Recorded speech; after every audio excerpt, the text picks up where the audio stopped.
bem-vindo você, profissional das áreas de engenharia, agronomia e também curioso das grandes profissões. Você veio ao lugar certo. Bom dia, boa tarde ou boa noite. Qualquer horário que chegou este programa até você, deve-se ao CREA. Nós estamos aqui hoje, gravando ao vivo, direto da 52ª EFAP, Expo EFAP. Estou aqui com profissionais de vários gabaritos. Ao meu lado está o presidente da APLA, Fernando. Quem é você, Fernando? Então, eu estou como presidente da APLA já na segunda gestão, então a gente está aí tentando fazer a diferença que os profissionais de engenharia venham procurar a associação para analisar, né, a tua profissão. Né? A associação já está hoje há 34 anos aqui na cidade, então assim, a gente tem abrangência em 5 municípios. E eu, como presidente atual, né, a gente busca isso, né, o fortalecimento da classe nossa. Então, né, a minha graduação é a Engenharia em Segurança do Trabalho, eu sou engenheiro de produção, também tenho a parte de formação em administração, então a gente tem várias formações aí para a gente estar agregando aí para a parte da associação em si, né, que a associação cada vez mais seja fortalecida aí. Muito bem. Ao meu lado também está o Araújo. Quem é Rogério Araújo?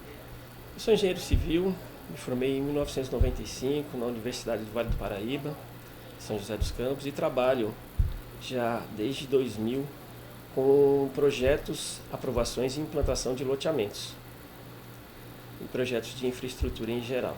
Muito bem. Fechando a nossa mesa hoje, doutora Kelly. Quem é você? Bom dia, boa tarde, boa noite, né? Eu sou Kelly, promotora de Justiça do Ministério Público do Paraná e coordeno atualmente 2 grupos especializados, um grupo especializado na proteção ao meio ambiente, habitação e urbanismo, e o grupo especializado na proteção ao patrimônio público. Nessa atuação eu atendo aproximadamente 40 municípios da região norte pioneiro do Paraná. Muito bem. Então, para a gente começar literalmente o nosso bate-papo, até porque vocês vão ter várias oportunidades de mostrar a graduação de vocês na prática, os anos de experiência, né? Nós gostaríamos então de colocar um tema nesse nosso bate-papo que vai ser amplo.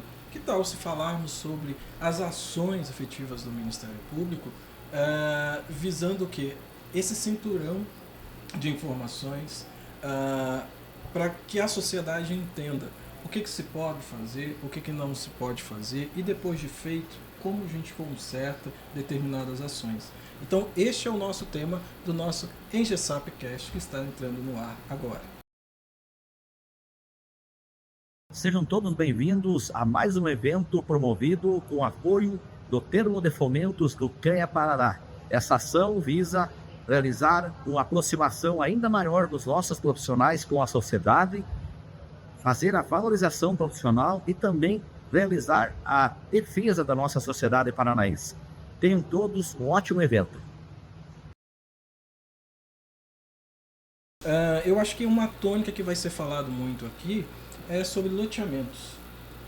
Nós vamos falar sobre ações do Ministério Público, nós vamos falar também dessa área de engenharia. Então a minha primeira pergunta para você: quando a gente fala de loteamento, o que a gente está falando, na verdade? É uma reunião de pessoas para fazer casas parecidas juntas e murar em volta? É isso, loteamento? Na verdade, vai bem além disso.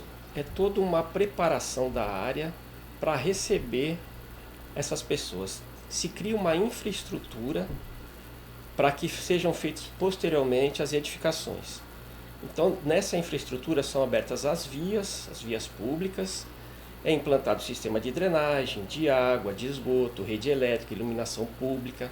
São criadas, quando os loteamentos são regulares, são criados sistemas de lazer, criadas as áreas verdes, conforme prevista na legislação federal. Então, tudo isso engloba a parte do urbanismo para que você faça realmente um loteamento. Tudo que é implantado sem um projeto aprovado de loteamento, ele é um loteamento irregular. Ele não contempla a lei e isso vai trazer problemas para o município, para quem compra os lotes e para quem faz esse empreendimento irregular. Então, o loteamento ele envolve toda uma infraestrutura baseada em leis estaduais, federais e municipais, para que ele possa ser realmente implantado e dali surgir os lotes onde vão ser feitas as edificações. Então não basta simplesmente ter o dinheiro e ter o local. Não. E falando nisso, doutora, a gente falou aí de loteamentos rurais, né, clandestinos ou irregulares, já que o profissional Jair fala, então tem que estar de acordo com a lei. Que leis são essas? O que rege o que pode e o que não pode? Nos loteamentos rurais existe um arcabouço jurídico próprio, né, Estatuto da Terra, normativas do INCRA, e leis federais, né, do meio ambiente, Política Nacional do Meio Ambiente, que regem a questão da proteção e da função social da terra. Inclusive, a mãe de toda essa legislação é a Constituição Federal de 88. Né? Então, as áreas rurais, ela têm a função social que é de produção, né, de cultivo. E na área rural, os loteamentos na área rural, ele tem todo um disciplinamento próprio, porque tem que se preservar essa função social da propriedade. Mesmo havendo a propriedade privada, ela é exercida pelos proprietários com uma certa limitação, que a própria lei impõe. O que eu vejo é que nos loteamentos urbanos, né, existe um disciplinamento também diferenciado, né, e que também precisa ser observado para que se possa empreender nesse sentido, né? Mas o mais comum e o que o Ministério Público está tentando combater é esses loteamentos que iniciaram de uma forma até certo ponto legal, algum tipo de documentação, então mas eles não conseguiram caminhar, então eles são chamados irregulares, e aqueles que sequer iniciaram qualquer tipo de formalização, que são os clandestinos, tá? E nós vivemos hoje uma realidade diferente lá dos anos 70 e 80, em que existiu um êxodo urbano muito grande. Hoje, por conta da pandemia, por conta das pessoas procurarem uma qualidade de vida maior, nós estamos vivendo o contrário. Nós estamos vendo um êxodo urbano. As pessoas estão indo para a zona rural. Elas querem ter uma porção de terra na zona rural, ter uma chácara de lazer, né? E tudo isso tem que ser feito dentro da legislação, né? Não pode ser em qualquer área, e existem requisitos para isso. Então, e como a gente também assiste hoje muitos aventureiros, pessoas que compram lá um alqueire de terra, né? 24 mil metros e tal, e elas parcelam lá em 24 lotes de R$1.000 e tal, sem qualquer infraestrutura, vendem para as pessoas esses sonhos. As pessoas compram, não tem nada ali, ela não pode fazer uma ligação de luz, ela não tem coleta de lixo, né? E daí esses aventureiros dão no pé. E quem que tem que fazer tudo isso? O município, o gestor municipal, que é o mais próximo daquela pessoa. Então existem várias nuances destas aglomerações rurais, irregulares e clandestinas que estão surgindo. Né? Existe esse mecanismo desse favelamento.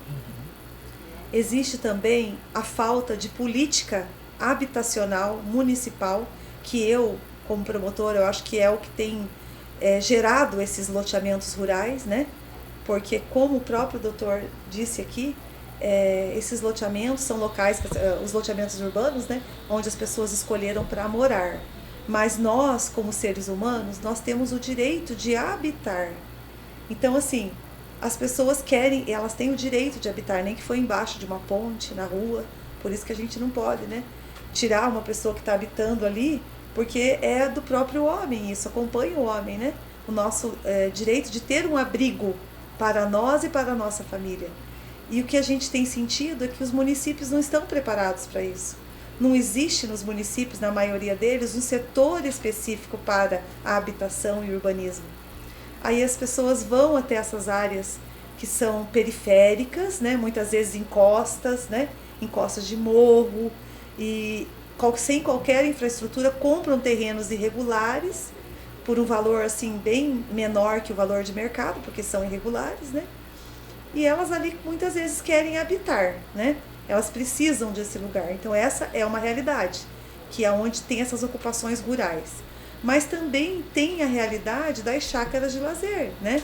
que estão disseminadas nas regiões nossas aqui, eu acredito que no Brasil inteiro. E daí a pessoa tem uma moradia na cidade, mas ela quer ter uma chácara de lazer, né? E ela daí aproveita esses loteamentos irregulares e clandestinos para satisfazer esse sonho de ter essa pequena porção de terra ali, né? Mas isso também tem requisitos e tem limitações. Então, o papel da promotoria, efetivamente, qual é? Informar, regulamentar? Qual seria realmente o papel da Procuradoria nesse sentido? Como aparece aí uma denúncia ou é aferido? Como que se faz essa pesquisa? Como que se chega a via de fato, dizer, não, esse aglomeramento aqui, esse espaço, ele está irregular? Como que é feito isso? Então, a promotoria, o Ministério Público, ele é o soldado da lei. Isso quer dizer que todas as vezes que a lei está sendo descumprida, o Ministério Público, ele age para fazer conter aquela irregularidade, aquela ilegalidade. Então, como promotor, ele vai cuidar tanto para que esses loteamentos urbanos sejam regulares, que as pessoas comprem, né, uma porção ali, uma área, e elas possam morar de uma maneira digna, quanto os rurais. Os rurais foi eleito pelo GAEMA, nosso aqui da região norte do Paraná, de Santo Antônio da Platina, como um projeto estratégico de combate a esses loteamentos rurais clandestinos. Vocês podem perguntar, mas por que não os urbanos? É que as promotorias das comarcas, os promotores locais, geralmente já têm cuidado desses loteamentos urbanos, né? Que ali é um projeto que, vamos pensar assim, já é mais tratado nas promotorias locais. E o rural, ele está sempre assim, em segundo plano, porque as promotorias não cuidam só de loteamento, né? Elas têm uma infinidade de atribuições. O promotor trabalha na área criminal, na área civil, produção de família, meio ambiente, criança em situação de risco, populações indígenas, né?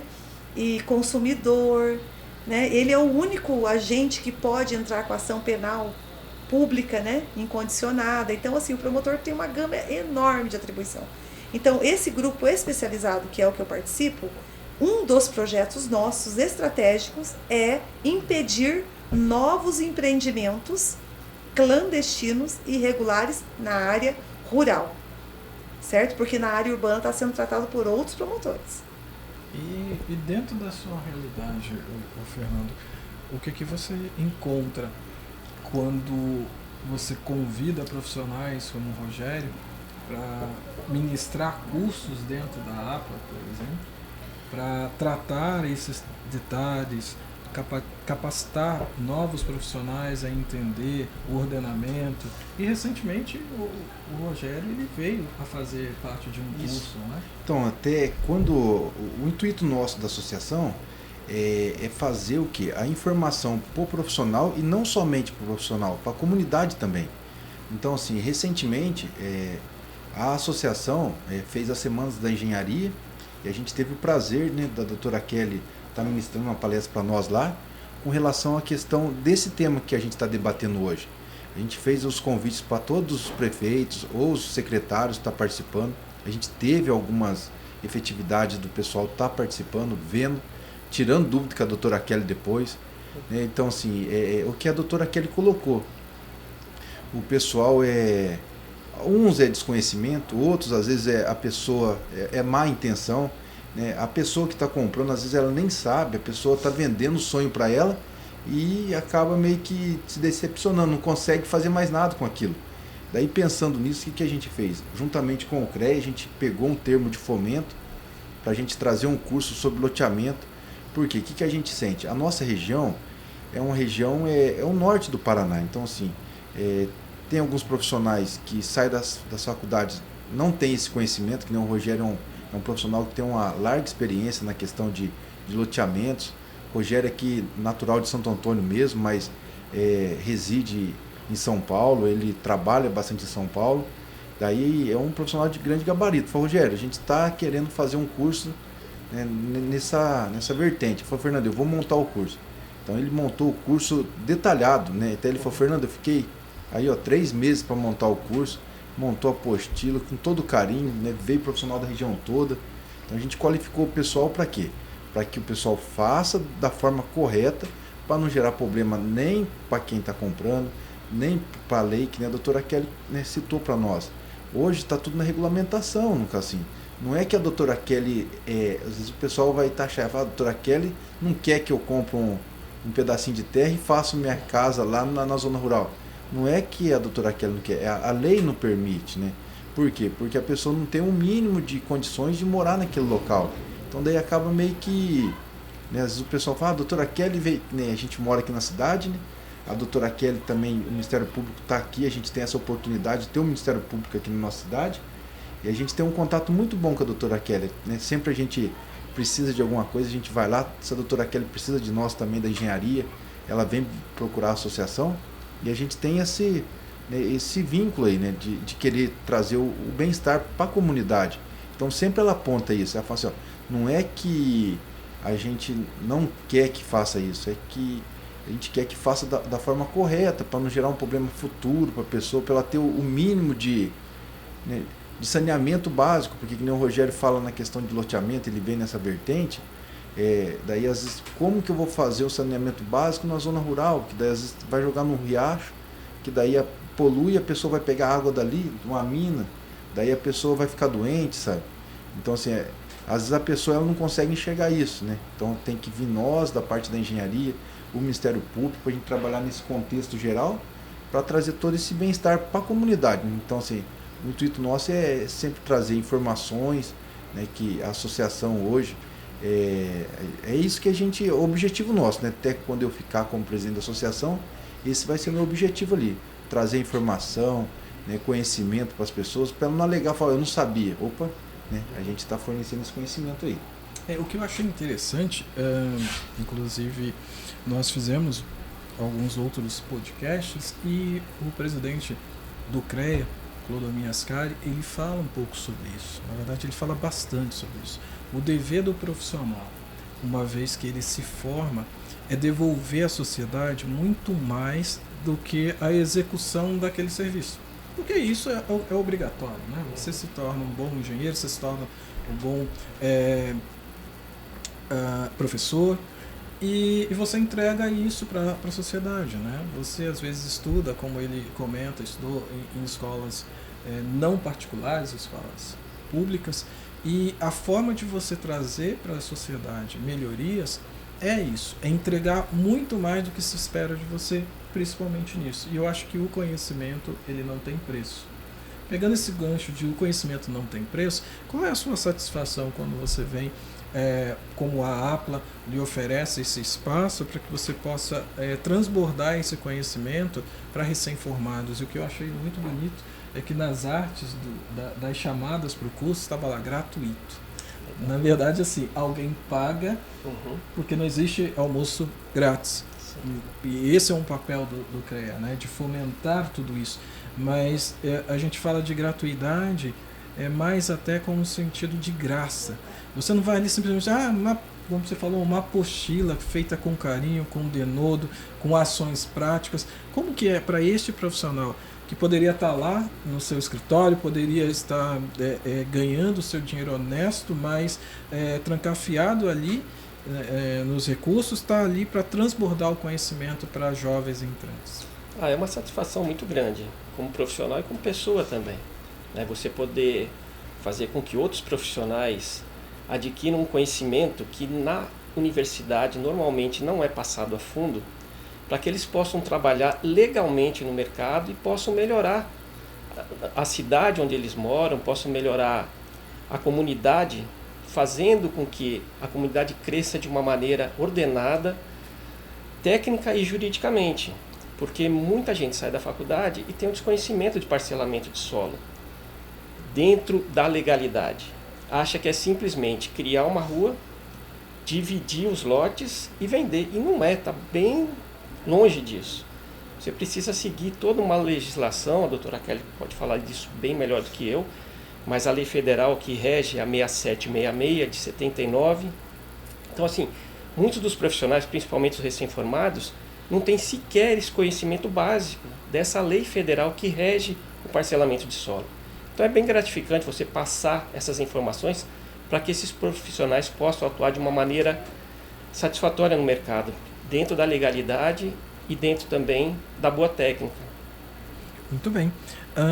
O Fernando fala um pouco, agora há pouco, sobre essa questão do chamado da promotoria junto com os profissionais, essa troca de informação, até para que a pessoa tire essa mística, né, que o que a promotoria faz é punir, né? E é muito mais, não é nem isso, né? É primeiramente o que? Informativo, né? Trazer as leis, e quando essas leis ainda não estão muito bem estruturadas, elas são feitas, creio eu, estudos, e elas vão se transformando para que ela venha à prática. Fala um pouquinho mais do dia a dia desse seu projeto, como foi mencionado agora há pouco. Na verdade, um projeto como esse, né, de combate aos loteamentos irregulares, ele não nasceu assim, já combatendo, né? Ele nasceu, claro, nós tivemos que fazer um planejamento desse projeto, né? Porque o Ministério Público, ele é um Ministério Público, mas ele é um Ministério Público de Justiça. Nós somos promotores de justiça e não de acusação. Então o promotor, ele tem plena liberdade até para pedir absolvição, né? Num júri, por exemplo, né? Eu não trabalho mais nessa área de júri, mas já fiz muitos. O promotor não é obrigado a pedir a condenação do réu no júri. Se ele aquilatar ali pelas provas que foram juntadas aos autos, ele pode pedir e deve pedir a absolvição, in dúbio pro réu. E esse adágio jurídico, o promotor ele tem que estar sempre presente com ele. Se ele tem dúvida, ele tem que pedir absolvição. Então, o promotor e o Ministério Público agem em duas vertentes. Uma vertente preventiva, que é um trabalho para tentar evitar, para tentar sanear e corrigir condutas, né, que não estão de acordo com a lei. E tem a conduta repressiva, que é intentar ações, lides na justiça, para combater, para desfazer ou para aplicar sanções dentro daquilo que não se tem conserto mais no preventivo. Então, assim, eu entendo como promotora hoje, já tenho anos de carreira também, que o instrumento de ouro que o promotor tem hoje é o preventivo. E é o que nós estamos fazendo com os loteamentos. Outros projetos a gente tem também no GAEMA, mas os loteamentos, o que nós fizemos para começar ele? Nós fizemos uma articulação anterior de reavivamento dessa legislação, que já é antiga. Foi citado aqui pelo Dr. Rogério, a legislação dos loteamentos de 77, né? 79. 79. Olha bem, então assim, essa legislação do INCRA, que fala do parcelamento do solo rural, também é antiga, do Estatuto da Terra, né? 65, se eu não me engano. Então, o que nós fizemos? Nós trabalhamos a base. Existe uma realidade na nossa região, que são essas aglomerações rurais, irregulares e clandestinas. Então, o que nós fizemos de início? Nosso projeto está lá, todo documentado. Reuniões com os registradores de imóveis, reuniões com os tabeliães, porque não se pode fazer escritura e não se pode registrar. Aí fizemos reuniões com os prefeitos, convidamos a Copel, a Sanepar, a CPFL de São Paulo, convidamos o Cresce, que é o órgão de classe dos corretores, porque essas áreas irregulares não podem ser anunciadas à venda. Fizemos todo um trabalho de articulação para conscientizar, pessoal, existe esse problema. A partir de agora, nós vamos estar atentos para combater. Aí vocês podem perguntar para mim, mas vai ter que desfazer tudo que foi feito? O Ministério Público vai entrar com as ações e toda essa parte rural que tiver irregular vai ter que ser revista na Justiça? Como nós não temos braço para tudo isso, o que nós elegemos? E nós fizemos um documento chamado Recomendação Administrativa. Nessa recomendação, nós fizemos a revisitação de todas as leis e normativas que existem, para aplicar a desses atores que estão envolvidos nisso, né? E ali a gente estabeleceu metas, né, para os municípios, para que eles façam o levantamento dessas áreas, componham uma comissão própria para avaliar esse local, ele é próprio, ele tem como regularizar ou ele não tem como regularizar, né? Depois de uma outra fala, se tiver oportunidade, eu explico quando que é regularizável e quando que não. E o Cresce também veio até nós fizemos recentemente um evento junto com o Cresce ali, né? Fomos convidados para falar aos corretores o que implica na colocação à venda desses imóveis irregulares, que inclusive pode ocasionar crime, né? É crime pela lei de loteamentos anunciar um loteamento, uma área, vendo uma área irregular, né? Então, depois de tudo feito isto, o que o Ministério Público está fazendo?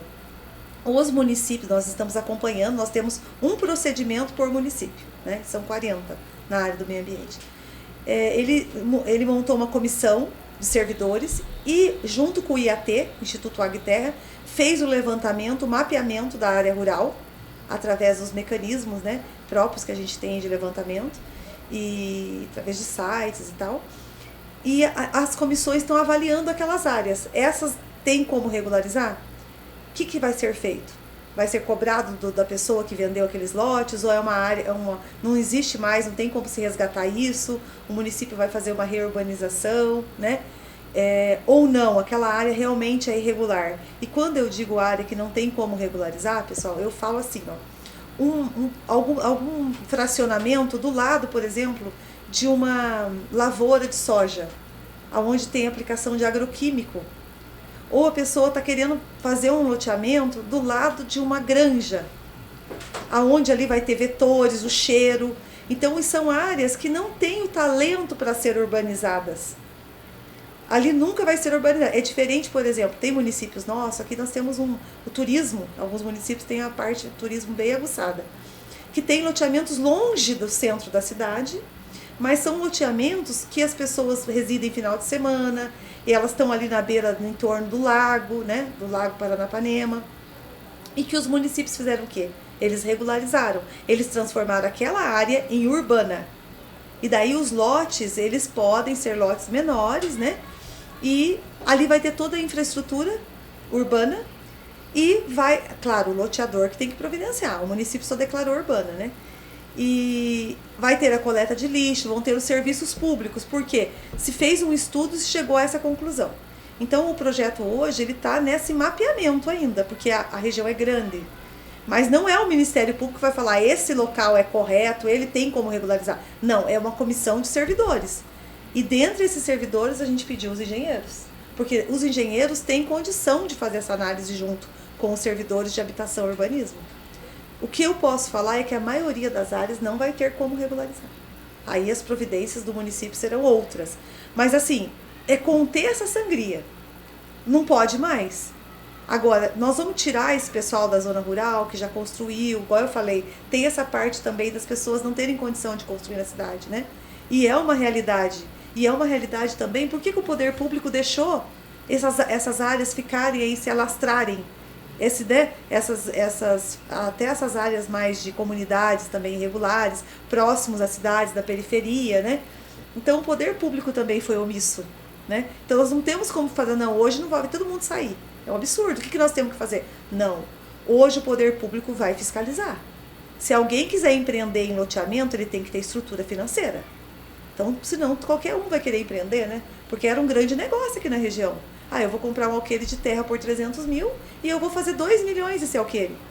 Aí eu dou no pé, vou embora e daí o município que se vire. Né? Então, assim, é uma realidade que é um projeto complexo, é um projeto de fôlego, porque não é fácil. Muitas vezes as pessoas estão criticando, né? Falando assim, o Ministério Público está olhando isso agora. Mas não é só o Ministério Público que tem que olhar isso, né?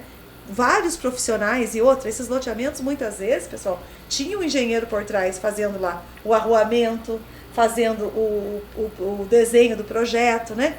E sabe que não pode também, né? Então, assim, nós temos que nos dar as mãos e falar, não, pessoal, isso não dá para acontecer. Nós temos que, as cidades, elas têm que crescer de uma forma ordenada e planejada, que é o que a gente não tem. Infelizmente, é o que nós estamos procurando, fazer com que os nossos gestores exerçam realmente esse planejamento, valorizando o profissional da engenharia, que a gente vê que muitas vezes a questão salarial desses profissionais do município não é valorizada. Então existe uma rotatividade muito grande de engenheiros no município, porque o pessoal não para no cargo, porque o cargo não é valorizado na estrutura, né? E nós precisamos dos engenheiros. Não tem como fazer mais política pública de forma artesanal. Nós temos que ter técnica, nós temos que ter os técnicos, né? Então o Ministério Público é essa luta, é uma luta grande, mas a gente está começando assim a ter já, colher os frutos. Tem município que já está mais organizado, que já está quase terminando o projeto, sabe? E nós temos do nosso lado a Polícia Ambiental, nós temos do nosso lado o IAT, nós temos do nosso lado o Cresce e a APLA, nós temos do nosso lado. Então assim, não tem como dar errado, porque nós estamos trabalhando com bastante coerência também. Ah, nós vamos judicializar? Vamos. Casos que estão começando agora. Todo mundo está sabendo que nós estamos fiscalizando. A pessoa fala, não, eu vou começar um loteamento clandestino agora. Então nós vamos judicializar. Para ele, a dose do remédio vai ser amarga. Já não está no tempo da ignorância, né? Já não sabe que é ignorância. Eu queria fazer uma ponte nisso, que você deixou aqui no ar. Em outra fala eu vou poder falar. O que dá para se fazer em determinadas ocasiões, quando já está tudo construído, e outros que não vão dar para regularizar. Antes dessa resposta, eu queria até para que aquele que está nos assistindo que não sabe de todas essas etapas, que o Rogério pudesse fazer. Eu sei que não dá para fazer uma símile, né? Você não tem 45 minutos para falar passo a passo daquilo que você fala brilhantemente nas suas aulas. Mas, do zero, como que é essa questão de loteamento? Quais são as principais etapas? Perfeito. Primeiro precisa ver se está numa área possível de se fazer o parcelamento de solo. E onde se vê isso? No plano diretor de cada cidade. Então você precisa que a área seja urbana, de expansão urbana, ou que possa se transformar numa área urbana. É o caso que você falou, né? Isso. Tem uns que não tem como. Não tem. E tem outros que precisam se transformar em urbana para que possa ter esse planejamento, né? Sim. Essa transformação em área urbana se faz através de uma lei municipal que é votada na Câmara, transforma aquela gleba em urbana com a condição dela vir a ser urbanizada através de um projeto de loteamento. E esse projeto vai passar pela aprovação dos órgãos públicos, né? No caso aqui no Paraná, da Prefeitura, no estado de São Paulo também do Estado, e dos órgãos ambientais.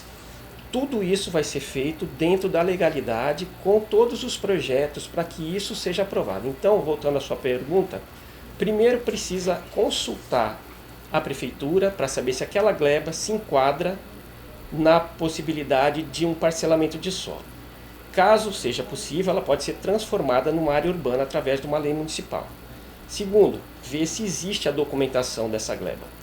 A matrícula regularizada. Caso contrário, precisa primeiro regularizar a matrícula.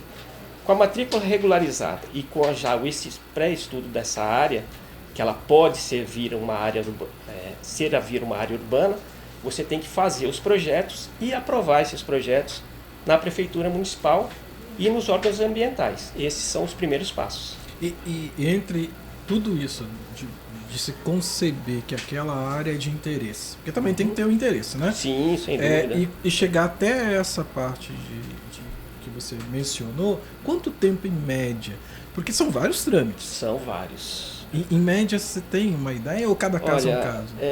Para você desenvolver os projetos, fazer todo esse estudo da parte documental e desenvolver os projetos em torno de um ano e meio. E a pergunta, eu estou fazendo pergunta de leigo, né? Eu não entendo. Durante todo esse trâmite, será que ninguém consegue identificar de cara que aquela área já não pode ser usada? Então, o argumento maior dos municípios é a falta de pessoal.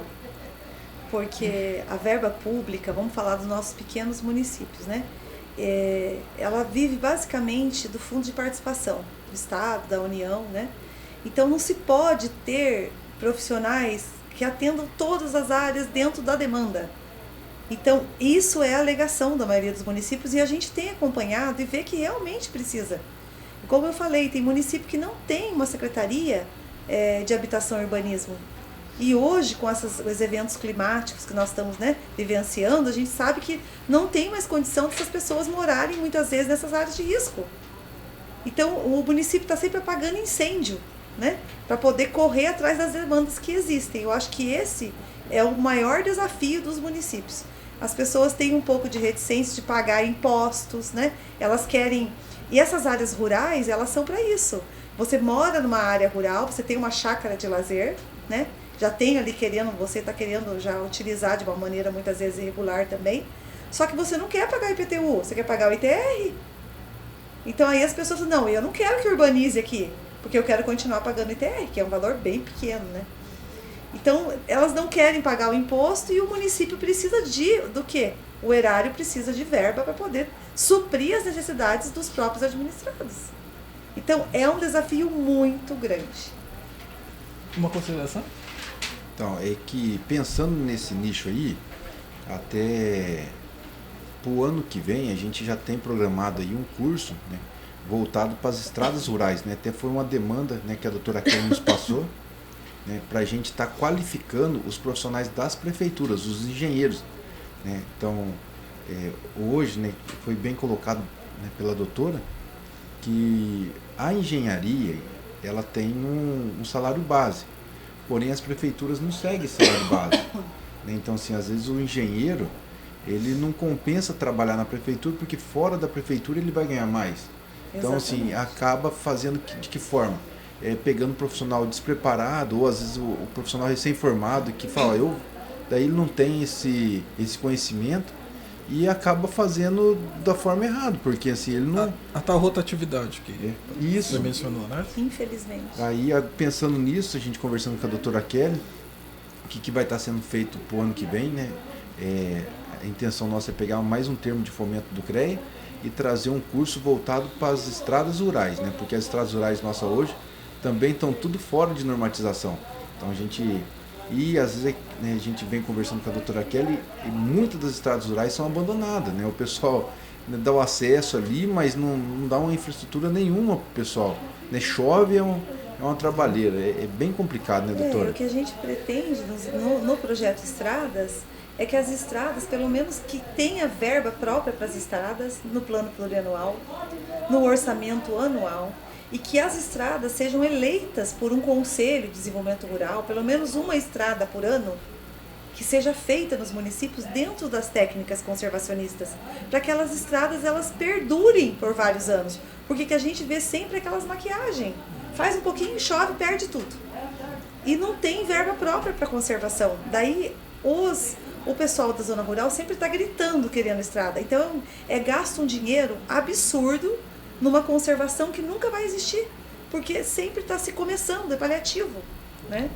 Até, né, apontando, foi no ano de 2023, a gente conseguiu trazer aqui o presidente Clodomir, né, que na época não era presidente, falando o trabalho que ele fez em Pato Branco, né? Então, assim, o presidente Clodomir foi secretário, né, da prefeitura de Pato Branco, e ele conseguiu fazer um projeto muito interessante realizando a infraestrutura das estradas rurais, sabe? Com cascalhamento, sabe? Fez um trabalho fantástico, né? Então até ele veio apresentar esse trabalho na Semana de Engenharia. A gente também chamou o pessoal das prefeituras, né? Os prefeitos, os secretários para ver esse trabalho. A gente teve uma adesão legal, o pessoal trouxe, né? Mas só que foi motivo de palestra, né? Então assim, ele deu, né? Jogou, vamos colocar ali, a sementinha, né, para o pessoal opa, eu acho que legal, eu vou fazer essa implementação. Só que daí o que a gente vê? Que nem agora a gente vai passar pelas eleições aí municipais, né? Algumas prefeituras permanecem com o mesmo prefeito, outras mudam, né? Então, assim, com o trabalho que o Ministério Público vem fazendo, né, que a doutora Kelly vem fazendo aí à frente dele, e com essa ajuda nossa que a gente sempre está disponível para estar ajudando a engenharia, ajudar o Ministério Público, eu imagino que vai dar um ganho muito grande, né, para a gente conseguir trazer esse mínimo de, vamos colocar ali, de acesso para as pessoas, o mínimo de segurança, de conforto, né, para o usuário, né, tá conseguindo. Então, assim, a gente, o ano que vem, a gente já tá meio que, já tá alinhado com o profissional que vai fazer isso daí, é um profissional que só mexe com isso, sabe, com estradas rurais, ele que ajudou o presidente Clodomir a fazer esse projeto lá em Pato Branco, sabe? Para a gente conseguir estar desenvolvendo aqui no nosso município e os municípios vizinhos aí, onde que o Ministério Público atende, sabe? Então eu imagino que a APLA, né, o CREA vai agregar muito para a comunidade, né, para os profissionais, né, mas também não só para o profissional, para a comunidade, que, como foi citado aqui, né, no nosso bate-papo aqui, a intenção nossa é voltar todo o nosso conhecimento para a comunidade, né, voltar de uma forma que todo mundo... a comunidade Isso, o conhecimento. O conhecimento. E eu gosto muito de nomes assim, bonitos, né? E aí eu gosto muito mais quando se consegue traduzir. Eu até anotei aqui no meu esboço, exatamente sobre esse ponto aí das estradas rurais. O que seria, doutora, marcos, né, regulatórios para a delimitação de estradas rurais? Marcos regulatórios, o que é isso? Não? Isso basicamente é uma lei, é a criação de leis, marcos regulatórios. A partir de agora vai ser regulado através da lei.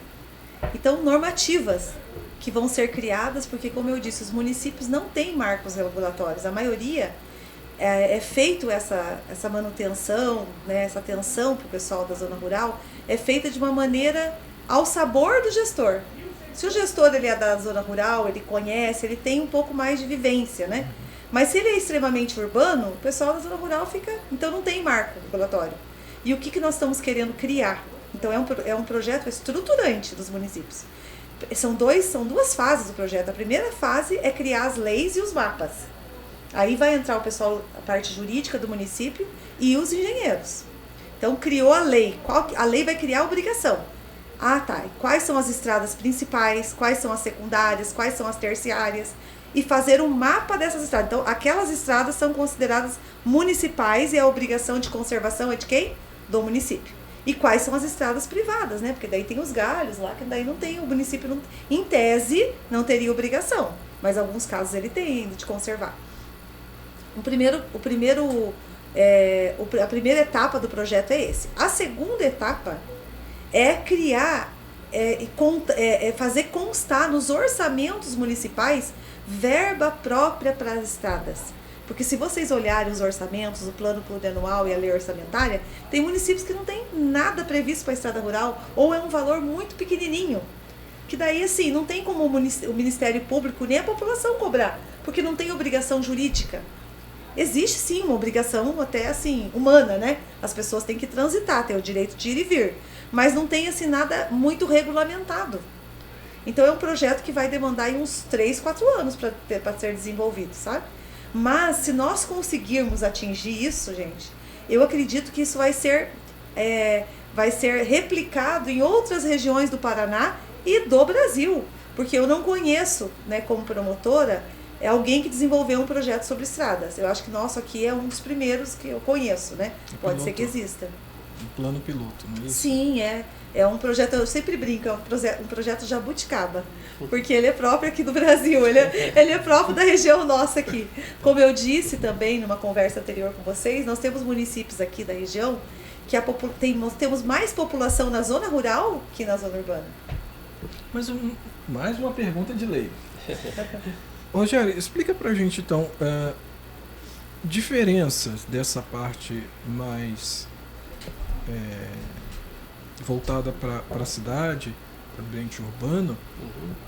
Se aqui desse lado rural tem essa dificuldade e precisa se fazer esses marcos, esses estudos, não tem nada da parte já estruturada urbana que sirva de parâmetro, ou é uma coisa completamente diferente? Porque você parou na explicação de que, vencida aquelas primeiras etapas, Perfeito. Penso eu, vamos começar a colocar em prática e construir. Sim. Mas tem normas. Sim. E essas normas, elas não transbordam para o rural? Sim. As leis, a lei federal, ela determina o seguinte, você pode fazer um parcelamento para fins urbanos, em área urbana ou que se transforme em área urbana. Para esse parcelamento na área rural, você tem que seguir um módulo rural. E qual é o módulo rural? Aqui no município, doutora Kelly, acho que posso confirmar isso para mim, acho que é 20 mil metros. Qualquer lote que você comprar ou que você vender abaixo de 20 mil metros, você está configurando o loteamento irregular. Então você me perguntou sobre a diferença, né, da infraestrutura da parte urbana e da parte rural. Basicamente, as necessidades são as mesmas. água, esgoto, drenagem, energia elétrica, iluminação pública. Tudo isso, embora esteja sendo feito numa área que ainda é rural, quem for morar vai precisar dessa infraestrutura. Então, se tiver um loteamento com lotes acima de 20 mil metros, mesmo assim você vai precisar de uma infraestrutura básica, nem que seja uma estrada rural de acesso. Você vai precisar de água, você vai ter que lançar seu esgoto em algum lugar. E se você não tiver essa infraestrutura preparada na área, vai trazer problema para o meio ambiente. Problema, inclusive, para quem mora, né, de chegar nessa localidade. Mas supondo que ele fez um parcelamento abaixo de 20 mil metros, que se torna um loteamento irregular, você precisa da infraestrutura. Então, precisa sim, estando na área rural ou na área urbana, que sejam feitos todos os projetos de infraestrutura. Água, esgoto, drenagem. Drenagem é fundamental. É a drenagem, basicamente mal feita, que acaba com as estradas rurais. A água corre pelo meio da estrada, cria-se os buracos. Então, tudo isso, quando você faz um planejamento e faz um projeto dentro da legalidade, tudo isso é previsto e esses problemas são evitados. Para quem mora, para quem transita pela estrada, para quem está vendendo, para quem está comprando o lote. Então, é fundamental que seja feito dentro da legalidade e com toda a infraestrutura. Eu posso complementar? Claro, né?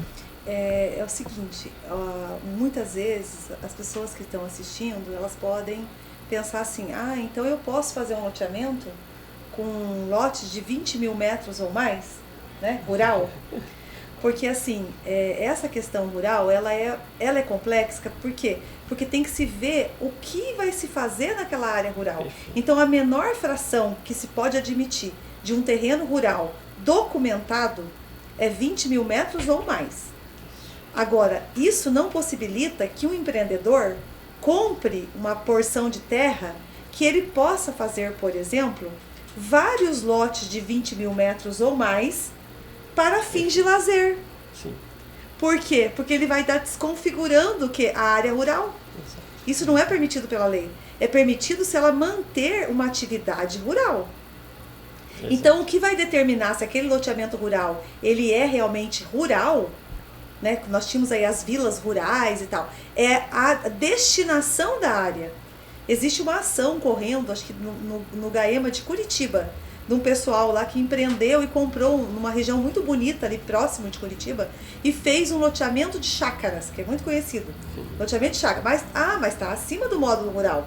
Cada chácara está acima do módulo. Só que a finalidade de cada chácara não é rural. A finalidade de cada chácara é lazer, é urbana. Aí nesse caso é irregular também. Entendeu? Será que chegou a hora de vocês me explicarem? Depois disso, o que consegue se regulamentar e o que não é? Deixa eu só fazer uma colocação. Todo parcelamento precisa necessariamente de um projeto aprovado e da implantação de infraestrutura, seja o tamanho que for. Como a doutora Kelly colocou, acima de 20 mil metros, várias chácaras, precisa ser aprovado e ter também todo o projeto de infraestrutura e toda a parte de consideração legal. Vai ser mudada a configuração, a utilização, deixou de ser área rural e precisa ser urbana, independentemente do tamanho do lote. Então isso precisa passar por toda uma análise jurídica e ambiental. Dá para responder agora? Então, é que assim, né? Essa questão, aí eu vou transformar uma área rural em uma área urbana, né, doutor? Não é fácil. Exatamente. Por quê? Precisa ter autorização do INCRA. Sim. Porque aquele local, ele tem que ter características próprias de cidade. Não é porque eu tenho condição financeira, vou comprar uma área e vou lotear e vou transformar em urbana que eu vou conseguir. Talvez o empreendedor, ele queira fazer isso. Mas ele não consiga, porque aquela área não tem uma finalidade rural, urbana. Então, como eu disse, é próximo de uma plantação, onde aplica agroquímico, é próximo de um aviário. Aquilo ali nunca vai ser transformado em urbano. Então, cuidado, porque assim, o plano diretor é a lei de parcelamento solo, né? Ela tem um dos seus componentes o parcelamento solo. O plano diretor é uma lei e ele tem que ser obedecido. Ali tem os limites. Então é muito perigoso transformar qualquer local rural em urbano. Tem que ser feito um estudo, tem vários requisitos que tem que ser observados, porque senão, o que vai acontecer? Vai inviabilizar a atividade rural, né? E a atividade rural, ela também, ela tem que cumprir sua finalidade, porque ela que traz para nós o nosso alimento, a nossa água, principalmente a nossa água, né? E o que a gente vê é que muitas vezes estão se abrindo áreas rurais e estão se aterrando nascentes, e estão ali em áreas de APP, áreas de proteção permanente em torno dos rios, né? Então isso tudo é um custo que depois volta para nós mesmos, né? E daí volta para o Ministério Público, sabe por quê? Quem comprou uma área irregular, ele mudou lá, ele tem filho, ele quer transporte público, ele quer coleta de lixo, ele quer posteamento, ele quer arruamento, e daí ele vem no Ministério Público. O Ministério Público é o defensor da sociedade, né? E aí o Ministério Público vai fazer o quê? Né? Já está consolidada aquela área muitas vezes. Então é um efeito rebote. É mais fácil e muito mais eficiente a gente combater do que a gente correr atrás depois do que já foi feito. Fala um pouco mais, então, sobre esse APP. Eu não vou nem tentar falar. Paranapanema. Não, é um outro projeto nosso do GAEMA. Esse projeto, ele foi instado nós do Paraná, pelo GAEMA de São Paulo. Até um colega meu, ele é de Assis. Ele é o coordenador de todos os GAEMAs de São Paulo. Aí um dia ele me ligou e falou: Kelly, você que é promotora aí, você já conhece a realidade aqui do Paranapanemas? Porque a gente está fazendo um trabalho aqui pro lado de São Paulo e o Paraná tá sem nada. Eu acho que você tinha que conhecer. Aí nós fomos com a equipe e eles ali pegaram um barco ali, acho que, né, viram um barco ali da Polícia Ambiental de São Paulo, e nós fomos navegar o Paranapanema, porque ali tem várias represas, então é um reservatório.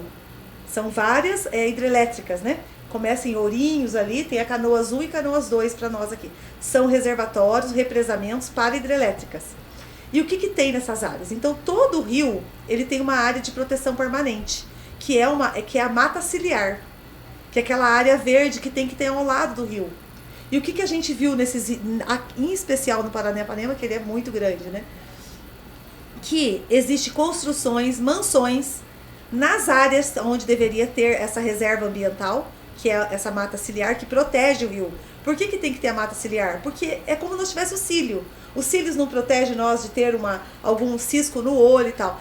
A mata ciliar, ela protege o rio. Ela protege os peixes, ela protege o assoreamento dos rios, porque se a água correr direto no rio, aquele rio vai acabar, ele vai sair do curso, né? Isso vai acontecer mortandade de peixes e tal. Então isso é por lei chamado Área de Preservação Permanente, APP. E o que a gente viu? São Paulo, com o trabalho do GAEMA de lá, eles fizeram um trabalho assim, de limpeza das APPs. Então tem muitos condomínios, porque é um lugar muito lindo, a geografia é maravilhosa. Tem muitos condomínios que eles respeitam a APP, mas eles tinham trapiche, construção, lá na beira da APP, lá naquela partezinha que teria que estar com árvore. E nós temos condomínios que não tem mais nada ali. Ali foi feita uma churrasqueira, foi feita uma área de lazer, e pasmem vocês, nós fomos uma região aqui do Paraná que existe mansões dentro da água. Dentro da água, ali tem cozinha, tem micro-ondas dentro da água, dentro da lâmina d'água. Tem banheiro, tem tudo ali, tem água encanada que traz lá da área de APP, tem luz, tá ali na lâmina d'água. Aí o que nós fizemos? O Ministério Público chamou atenção para nós, para isso, tem que tomar providência. São Paulo nós já fizemos, lá de São Paulo, porque é divisa de estado, Paranapanema divide, São Paulo e Paraná. Aí o que nós fizemos? Nós fomos fazer reuniões, nós chamamos a CTG, que é uma empresa chinesa, que a União deu a concessão dessas águas, dessas hidrelétricas, né, para essa empresa chinesa, que é a CTG. Nós chamamos a CTG porque a obrigação de cuidar das APPs, de toda essa limpeza, é dela. Então nós já fizemos várias reuniões e nós já conseguimos que ela fizesse um cronograma. Nós vamos começar lá na divisa do GAEMA, que é Itambaracá, lá próximo mais de Cornélio, Sertanópolis, 1º de maio. Então eles vão vir mapeando, notificando os proprietários. Se os proprietários não tirarem essas construções, O que a CTG vai fazer? Ela vai tirar, porque ela tem a obrigação de cuidar. Entendeu? Então, assim, é um trabalho maravilhoso. Então, vai ser feito isso no Paranapanema por enquanto. Mas todos os rios têm a área de APP, depende do tamanho do rio, é a área da APP. Então, o rio menor é menos que tem que conservar em árvore ali, não pode mexer. E o Paranapanema é uma área maior, porque o rio tem uma largura enorme. E então, assim, a gente tem vontade de alargar esse projeto depois para os rios, por exemplo. Nós temos o Rio das Cinzas aqui, nós temos Laranjinha e temos outros grandes que são efluentes do Paranapanema. E também tem a mesma situação, rancho de pescaria, construção, trapiche, o pessoal entra, entendeu? Não tem fiscalização. E assim, não é que não tem a polícia ambiental, mas não tem braço para tudo. Então, eu acho que quando o Ministério Público entra, o pessoal, o Ministério Público tem medo de processo, né? E é crime. Essa invasão de área de APP está no Código Ambiental, é crime. Só complementando, qualquer corpo hídrico, a faixa mínima de APP são 30 metros. Qualquer córrego, 30 metros para cada lado. Né?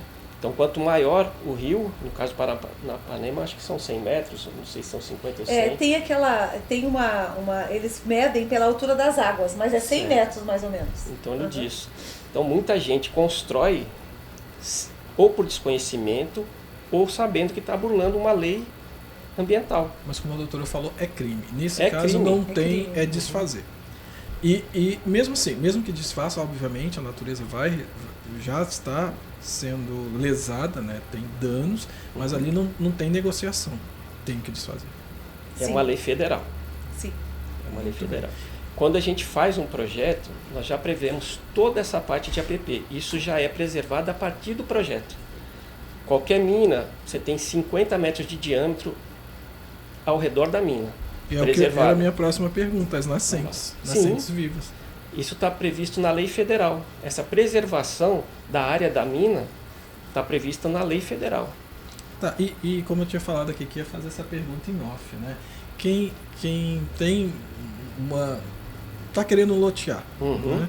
E ele acha uma mina, ele foi sorteado ou ele foi penalizado? Na verdade, tem os dois lados. Você deixa de aproveitar aquela área para vender como lote, mas você cria uma valorização da tua área porque você tem um curso d'água dentro do teu loteamento, uma preservação de uma mata, entendeu?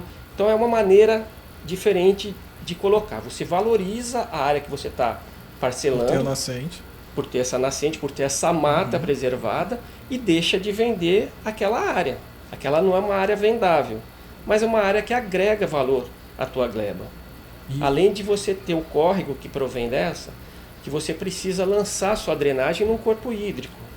A água precisa correr, água de drenagem, água de chuva, precisa ir para um corpo hídrico. Quando você tem uma área totalmente seca, sem córrego, sem mina, sem nada, onde você lança a água de chuva proveniente do teu parcelamento? Você precisa passar por uma área de alguém ou por uma estrada. Normalmente o lançamento é longe, você precisa de uma declividade mínima para essa água chegar. Então, assim, respondendo a sua pergunta, tem a parte boa, tem a parte ruim, né? Eu considero uma parte boa, porque você acaba agregando valor ao teu parcelamento de solo. Mas como diria os nossos amigos de filmes de ação, com grandes poderes vem grandes responsabilidades. Com certeza. Se você encontrou ali, você tem mais responsabilidades sobre isso. Bem, nós já falamos aqui sobre vários assuntos e eu acho que está na hora de a gente falar um pouco, então, amarrando todos os nossos comentários sobre a governança ambiental. Tudo isso que nós falamos aqui, então, penso eu que tem um pouco a ver sobre essa governança ambiental. Mas vamos mais ao fundo, começando com a doutora Kelly. O objetivo é o levantamento e acompanhamento, né, de implementações de reavivamento dos conselhos municipais e meio ambiente, dos fundos municipais e do meio ambiente dos municípios na atuação do GAEMA. De novo, nomes muito bonitos. Traduz para a gente o que é essa ação. O projeto do GAEMA, Governança Ambiental, ele é um projeto para capilarizar a consciência ambiental e para trazer mais pessoas, mais atores na defesa do meio ambiente. o que a gente vê da sociedade hoje é uma posição muito comodista. Eu vou cobrar do poder público, mas a própria Constituição fala, a Constituição da República, que a obrigação da conservação do meio ambiente somos de todos nós, não é só do poder público. E o que a gente vê é que muitas vezes o poder público está fazendo de uma maneira ou de outra a sua parte, mas a população não. E picha, e não limpa, e não cata, e não separa o lixo. Então, assim, para a gente conseguir detectar o que está acontecendo nos municípios e termos atores, soldadinhos da lei ambiental, o que nós estamos reavivando? Tem municípios que não tinha outros que tinham, mas não estava funcionando. Eu, promotora, por exemplo, eu atuo em Arapoti, que é distante daqui de Santo Antônio. Ah, mas como que é a questão ambiental? Será que Arapoti tem um plano de arborização? Será que ela tem um plano municipal de saneamento básico? São leis que têm que existir no município. Plano municipal de habitação? Será que lá é um lugar de floresta, de plantio? Será que lá se respeita a lei dos agroquímicos? Quais são os problemas mais importantes ambientais de Arapoti? Eu não sei como promotora. Quem vai saber? A comunidade.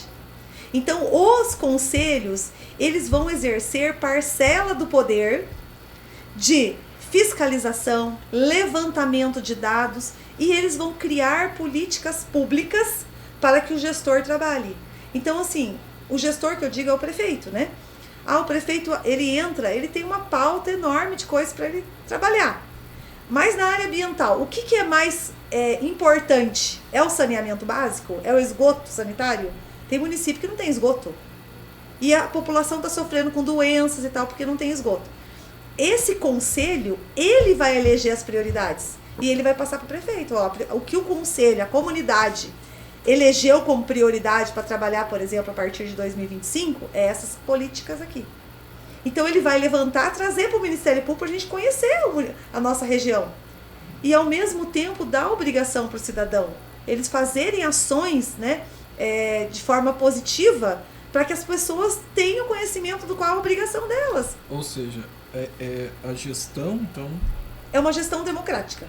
Baseada, pontuada num colegiado de informações relevantes. Então, Sim. Ele não faz mais aquilo que ele acha que vai ser talvez mais importante para uma reeleição ou para qualquer outro tipo de...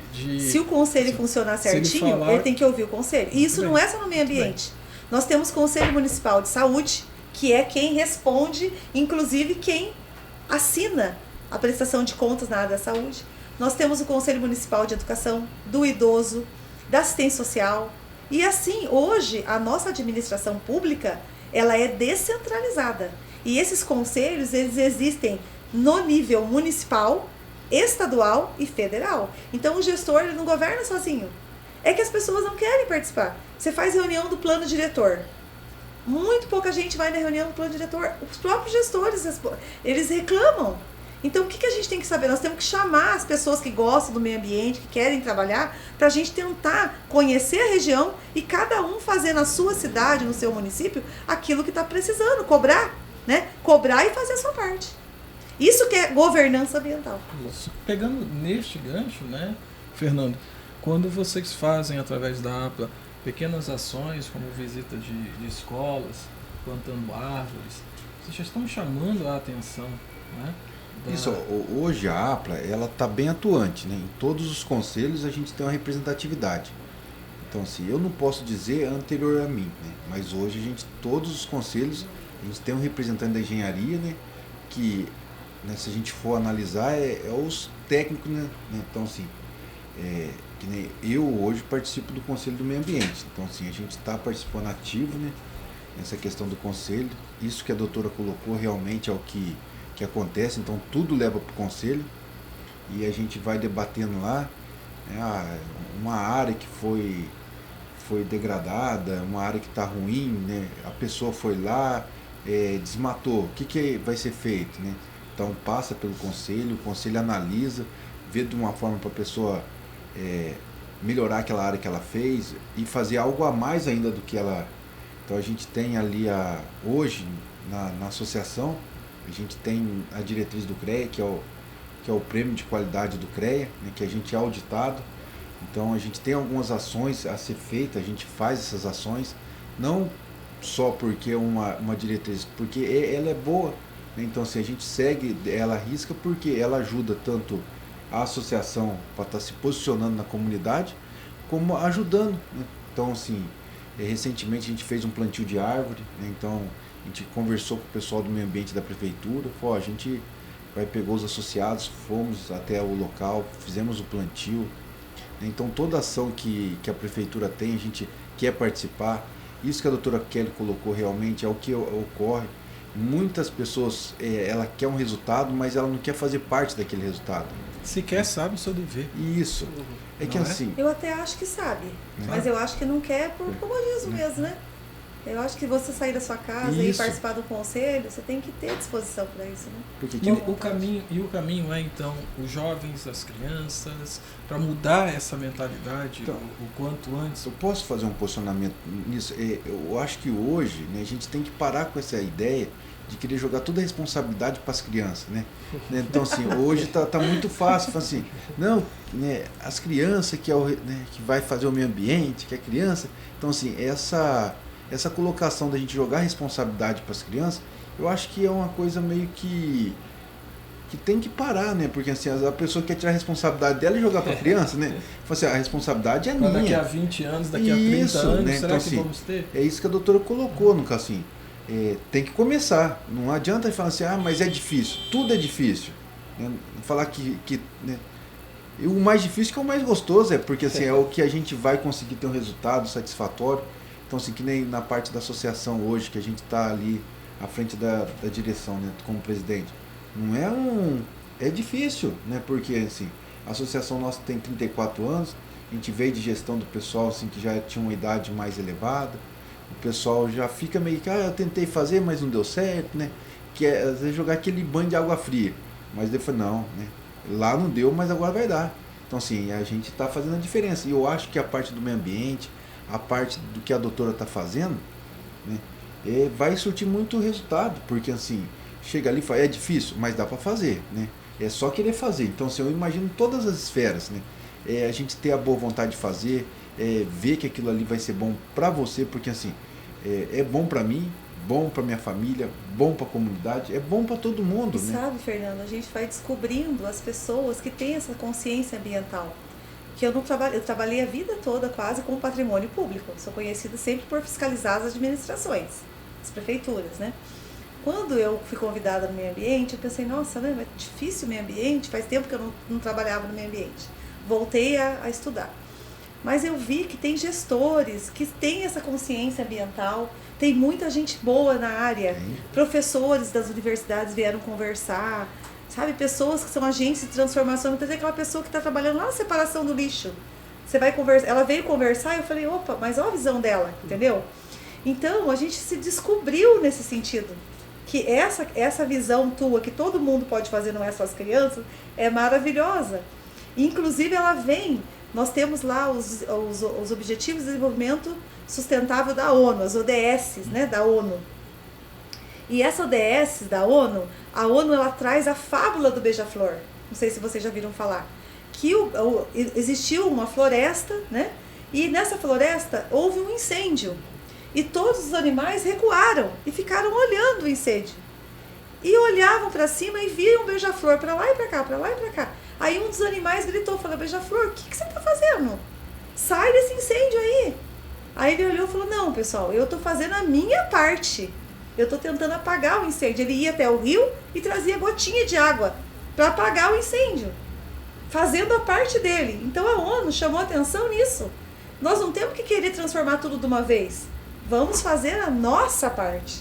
Né? Para nós que hoje estamos tendo uma oportunidade, uma carreira, né? Um cargo, nós temos que ser agentes de transformação aonde nós estivermos. Se é nos bancos escolares, nas universidades, se já é ocupando, né, um cargo no serviço público ou fazendo um projeto de loteamento particular, nós temos que fazer a nossa parte. Nós temos que ser esse agente transformador. Junho Verde. Resume pra gente qual é o objetivo de fomentar a educação ambiental nas escolas. Então, esse projeto era um sonho meu. Quando eu comecei novamente a olhar a legislação ambiental, que já fazia tempo que eu não trabalhava no ambiental, eu vi que tem uma lei de 2022, porque junho tem várias datas ali, é o Dia Mundial do Meio Ambiente, tem lá das florestas e tal. E foi instituído o junho como verde, para que se fizesse trabalhos preventivos. Aí, como eu já estou há tempo na região, eu falei, nossa, mas né, vamos fazer um trabalho que envolva as escolas, para que se possa chamar a atenção também das crianças, né? E aí nós construímos um projeto muito simples, que é a premiação, fizemos por categoria de faixa etária. As crianças, a educação infantil, ela fez colagem com produtos naturais, né, sem ter concorrência, a educação infantil. De 1º ao 5º ano, eles concorreram várias escolas e são 5 núcleos de educação. Então envolveu uma região enorme, de municípios até que eu não atendo, mas os núcleos se articularam e quiseram participar. Aí foi a premiação, foi para o melhor desenho sobre água. De 6º ao 9º ano, foi sobre poesia, sobre resíduos sólidos. Poesia. 1º, 2º, 3º lugar de cada núcleo. Ensino médio teve 2 categorias. Redação, sobre biodiversidade, e cartazes digital, que os alunos em grupo, eles fariam cartaz digital sobre a fauna do Norte Pioneiro. E nós chamamos as empresas privadas para conseguirmos as premiações. Pasmem vocês, foi um sucesso. Não teve um empresário que eu liguei que eu não consegui os brindes, né? E que a gente não se surpreendesse com as crianças também. Aquelas crianças, teve criança que levantou 3, 4 horas da manhã para vir receber o prêmio, porque foi aqui em Santo Antônio que a gente fez a premiação. Teve criança que não tinha bicicleta e ela ganhou a bicicleta ali na premiação. Nós tivemos crianças autistas que conseguiram ganhar o prêmio no desenho, na poesia. Então, assim, nós tivemos, assim, foi um estalar de talentos da nossa região. Quem esteve mais envolvido foram as escolas públicas e os núcleos de educação. Então, foi assim, e o prêmio coletivo. Nós conseguimos de um resort aqui da região, um resort muito bom, que ele desse um prêmio para todos que participaram, para todos os alunos, que deu mais ou menos uns 60 e poucos alunos, e depois tem professores e tal, né? Então eles vão passar um dia no resort com monitores, podendo usar piscina se eles quiserem e tal, com alimentação. Esse é um prêmio coletivo que eles tiveram, sabe? Então as premiações foram celulares, smartwatches, fones de ouvido, bicicletas, Alexa, foram prêmios bons. Que a iniciativa privada, assim, empresários, até poucos que eu conversei. Então eu acredito que o ano que vem esse projeto vai bombar de novo, porque foi assim uma experiência muito exitosa. Que assim seja. Que venham mais Junho Verdes. Bem, pessoal, nós estamos aí ao longo desse mais de 1 hora conversando, né? E como o papo é bom, o tempo voa. Mas eu gostaria então de pedir você que está nos acompanhando até agora, que esteja conosco nos nossos próximos programas. Então, marque aí no seu YouTube o nosso canal, ative o sininho, torne-se membro e compartilhe esse conhecimento, né? Você vê aqui no rosto de cada um dos nossos convidados a alegria de passar para frente essas informações. Contudo, nesses momentos finais, eu gostaria então de pedir a vocês suas considerações finais e aquela pergunta que não quer calar: como que você chegou a ser o que você é hoje? Lembra que perguntar o que você vai ser quando crescer?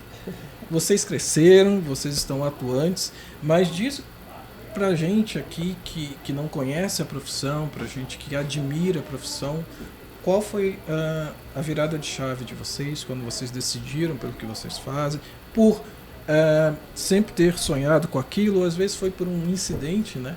Às vezes a pessoa está lá estudando uma coisa, mas ela acaba se encontrando com outra. E no final, faça suas considerações para a gente encerrar. Eu vou começar com o Fernando. Olha que responsabilidade, hein? Então, a minha formação inicial foi na parte da segurança do trabalho. Então, assim, quando eu fiz o curso de Técnico de Segurança, eu apaixonei pela área da segurança do trabalho, né, que é cuidar de vidas, né? Então, assim, trabalhar dentro das empresas, fazer as orientações, né, fazer todas as melhorias. Aí eu falei, ó, eu quero mais, né?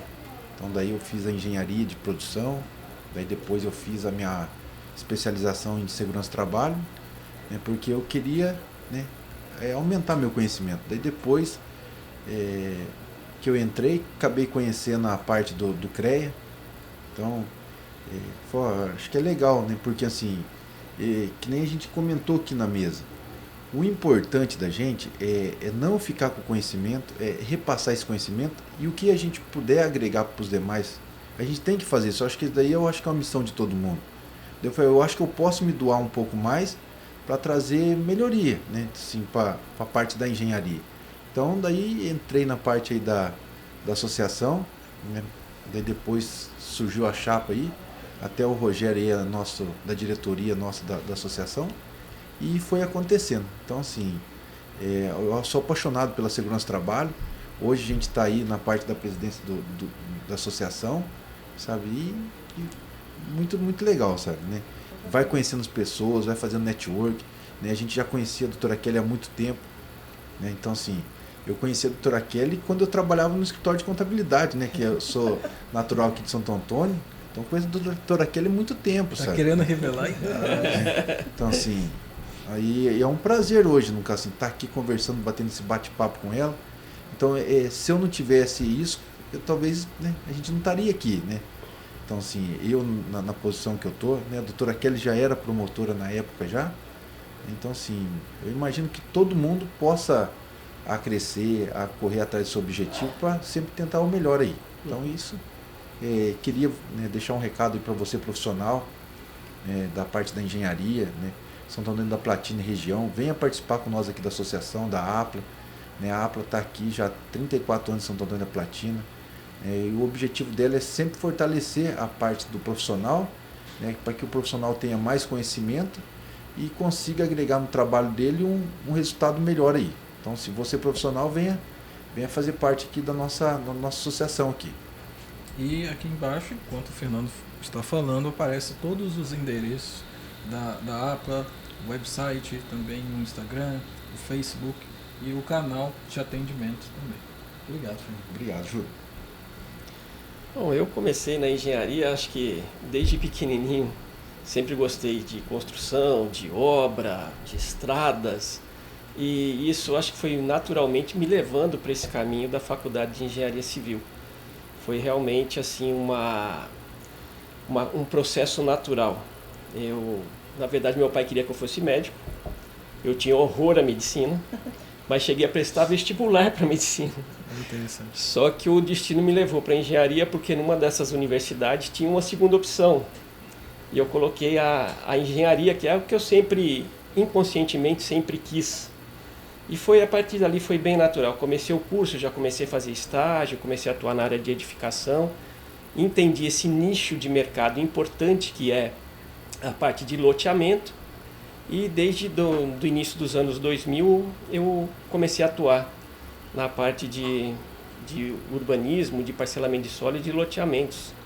Então para mim foi uma realização bem gostosa.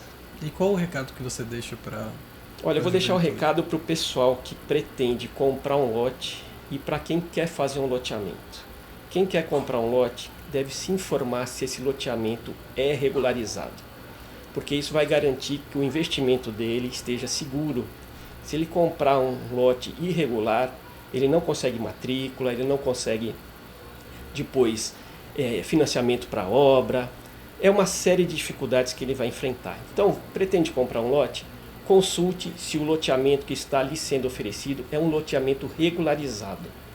E para quem pretende fazer um loteamento, consulte a legislação, em primeiro lugar. Consulte um profissional da área para que ele possa te orientar a fazer esse loteamento, a fazer esse parcelamento do solo dentro da legalidade. E com certeza, isso eu posso garantir, ele vai ter um lucro muito maior, sem risco nenhum, se ele fizer um loteamento regularizado. Ele consegue vender um lote num valor muito melhor e consegue ter um lucro maior, mesmo implantando toda a infraestrutura. Então esse é o recado que eu queria deixar. Muito obrigado. Eu que agradeço. Eu sempre estudei em escola pública, né? Desde muito pequena, eu sempre gostei muito da leitura. Eu sou do mundo das ideias.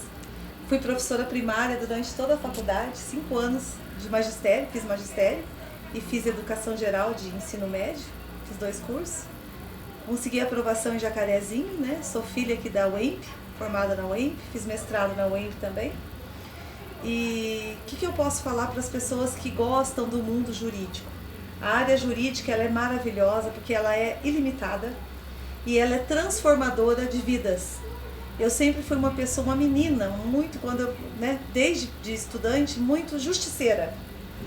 E meu pai já via isso em mim. Uma vez ele falou, olha, naquela época, meu pai era uma pessoa bem mais velha que a minha mãe, ele falava, olha filha, você tem muito jeito para ser uma bancária, porque era muito chique uma mulher ser bancária, né?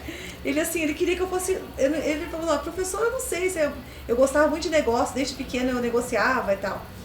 Ele disse, eu acho que você tem jeito para ser bancária. Daí a minha irmã já fazia direito e eu fui para a faculdade.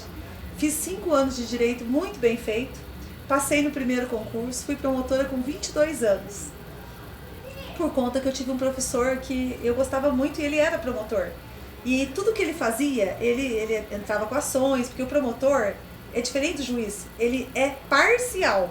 O promotor ele tem que ter um lado, que é o lado certo, o lado da lei. O juiz, como ele julga, ele tem que ser imparcial. O promotor não, ele tem que comprar briga, ele tem que ir pra frente, né? Então era o meu perfil. Foi o único concurso que eu fiz, eu nunca quis seguir outra carreira e deu certo. Então eu acho assim, qual que é... Tem fórmula secreta? Não, eu sempre fui uma aluna mediana, mas eu sempre fui muito dedicada. Então eu acho que o esforço, ele vale muito mais do que um QI super elevado. Né? Então eu sou uma pessoa bem esforçada em tudo que eu faço. Eu tenho bastante coragem também para fazer as coisas. Eu até brinco, pessoal, olha, se eu não tivesse coragem, eu não era promotora. Já fui ameaçada lá atrás, né? Hoje não, hoje eu estou mais tranquila. Mas já sofri bastante assim, consequências pessoais por ser atuante. Mas eu acho que a gente nunca erra por atuar, a gente erra na omissão, né? Então vamos começar, vamos arregaçar a manga, vai dar certo. Sempre você vai colher bons frutos se você tiver boa fé. Né? E o esforço, para todo mundo que está ouvindo, ele é maravilhoso. É ele que vai fazer a diferença na tua vida. Muito bem, muito obrigado. E muito obrigado pela sua audiência e até mais.